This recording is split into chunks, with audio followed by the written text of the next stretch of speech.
And today we find, as I mentioned earlier, that there is virulent propaganda about Islam.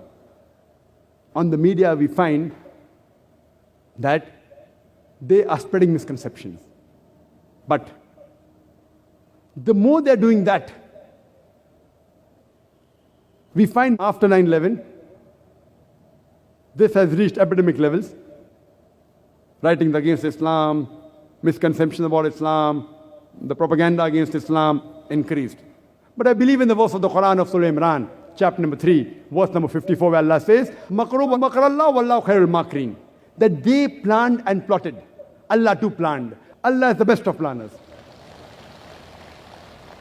After 9/11, the amount of propaganda they're doing against Islam, do you know, after 9/11, the spread of Islam has increased.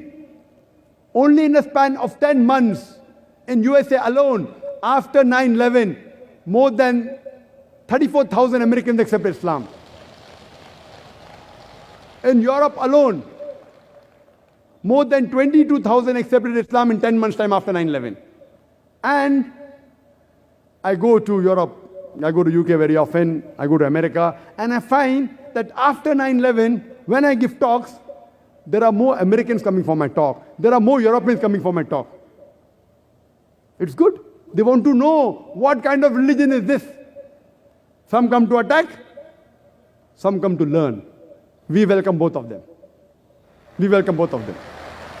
I like people who attack with reasoning. I love them. And we know Hazrat Umar, may Allah be pleased with him, was one of the staunchest enemies of Islam. And the Prophet paid for his hidayah, he got hidayah. Then he became one of the staunchest supporters of Islam.